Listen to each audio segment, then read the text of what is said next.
Haleluya, haleluya, shalom blessed people. Kiranya berkat dan damai sejahtera dari Allah menjadi bagian kita sepanjang hari ini. Bersama saya, Pendeta Theodorus dari channel Rumah Berkat, House of Blessing.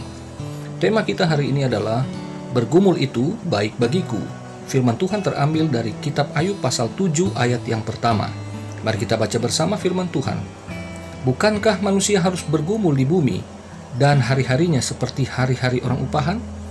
Saudara terkasih dalam Tuhan, Allah menciptakan manusia itu paradoksal. Di satu sisi, tubuh jasmani manusia diciptakan dari debu tanah yang menunjukkan kefanaan dan kehinaan. Di sisi yang lain, roh atau jiwa manusia dihembusi oleh nafas Allah yang menunjukkan keabadian dan kemuliaan. Tetapi saudara yang terkasih, seorang yang setia kepada Tuhan, seorang yang saleh, seorang yang beriman sungguh-sungguh kepada Tuhan, justru menuliskan ayat yang membuat kita ingat akan diri kita bahwa selama kita hidup di bumi, maka dikatakan di sana ada pergumulan dan itu berlangsung setiap hari. Saudara, kita menyadari bahwa setelah manusia jatuh dalam dosa, maka kesulitan hidup manusia itu terus berlanjut. Saudara, kita tahu cerita tentang Ayub di pasal 1 dan pasal 2. Betapa tragisnya kehidupan Ayub meskipun ia dikatakan Ayub adalah orang yang sangat saleh dan sangat setia kepada Tuhan. Nah, kemudian di pasal 6 Ayub menyatakan bahwa ia kecewa kepada teman-temannya yang dia pikir tadinya bisa menghibur dia di dalam penderitaan yang sedang dihadapi, tetapi ternyata justru mereka menjadi beban masalah yang lain. Nah, setelah itu Ayub beralih dan kemudian di pasal 7 ia memulai curhatannya. Jadi ia mulai curcol gitu ya. Dan dimulai di ayat 1 ini kita lihat manusia harus bergumul. Jadi, pergumulan merupakan bagian keseharian manusia yang pada hakikatnya telah jatuh ke dalam dosa. Nah, saudara, Ayub menggambarkan manusia, ya tentu dia sedang menunjuk pada dirinya sebetulnya, dan tentu ini berlaku bagi kita semua, bahwa manusia itu seperti seorang budak dan seorang buruh upahan, ya, buruh harian gitu. Nah, itu dapat kita lihat di ayat yang kedua, seperti kepada seorang budak. Nah, jadi budak itu digambarkan orang yang bergumul. Budak ini adalah orang yang terikat seumur hidup kepada tuannya dan harus nurut kepada kehendak tuannya. Apapun itu, meskipun baik ataupun buruk, sang budak harus tunduk dan taat seumur hidupnya. Nah, saudara, itu sebabnya dikatakan seperti seorang budak ya, yang merindukan naungan. Jadi, sepanjang hari ia berjeri lelah, seorang budak hanya mengharapkan ketika malam tiba, maka itulah hari ia dapat melepaskan kepenatannya. Itu hari ia dapat beristirahat, ia dapatkan kedamaian. Dan seperti seorang upahan yang menanti-nantikan upahnya, seperti buruh harian, ketika dia bekerja keras tentu yang ia harapkan adalah upah. Tetapi di ayat 3 kemudian, Ayub mengatakan, demikianlah dibagikan kepadaku bulan-bulan yang sia-sia, dan ditentukan kepadaku malam-malam penuh kesusahan. Jadi, meskipun ada waktu istirahat, meskipun ada upah yang ia dapatkan, tetapi keseharian yang ia alami dalam statusnya sebagai seorang budak, statusnya sebagai buruh harian, maka ia tidak bisa melepaskan rutinitas itu seumur hidupnya. Saudara, ini yang digambarkan Ayub, penderitaan manusia seperti ini ketika karena Ayub ini kan orang yang setia, orang yang saleh di hadapan Tuhan. Tetapi sebagai seorang budak, seorang hamba Allah, Hamba itu bahasa halus, bahasa kasarnya budak. Ia terikat penuh dengan sang Tuhan, yaitu Tuhan Allahnya. Allah yang dia sembah siang dan malam. Allah yang kepadanya Ayub setia, berbakti, beribadah, memberikan korban persembahan yang terbaik. Tetapi Ayub justru mengalami tragedi. Dan penderitaan itu ia gumuli, tetapi sampai ia menulis ini, ia belum mendapatkan jawaban. Ia belum mendapatkan kedamaian yang hakiki. Saudara, ini yang digambarkan Ayub juga terjadi pada kita. Seperti seorang budak yang harus tunduk taat sepenuhnya kepada sang Tuhan. Demikian juga kita orang beriman. Meskipun kita sudah bergumul dan mendapatkan jawabannya, seperti seorang yang mendapatkan upahnya, buruh harian mendapat upah. Tetapi saudara, sebagai seorang budak, kita harus menerima dengan lapang dada dan harus mau melakukan kehendak sang Tuhan ketika ada pergumulan berikutnya. Jadi saudara, meskipun kita orang yang beriman kepada Tuhan, setia beribadah, setia melayani, tapi bukan berarti penderitaan itu akan berakhir. Saudara ingat, seperti orang yang bergumul dan bekerja secara harian. Yesus berkata, kesusahan sehari cukup untuk sehari.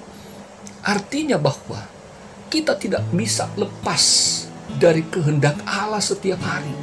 Dalam konteks Yesus bicara itu, kedaulatan Allah bahwa setiap orang beriman, setiap umatnya, itu pasti terjamin kesehariannya. Sebab itu nggak usah khawatir.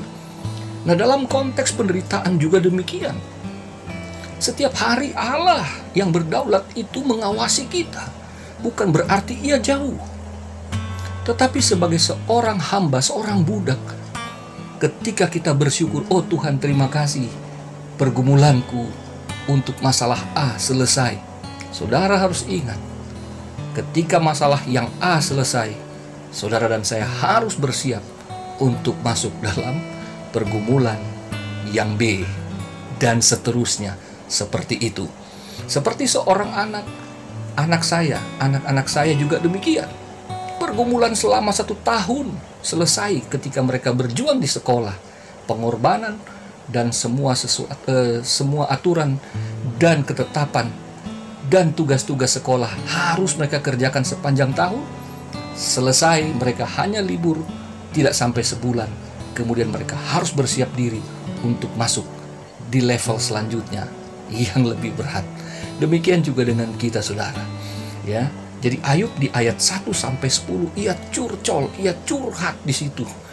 Ia berkeluh kesah mengenai dirinya, dan di ayat 11 sampai ayat yang ke-21 ia kemudian berpaling kepada Allah.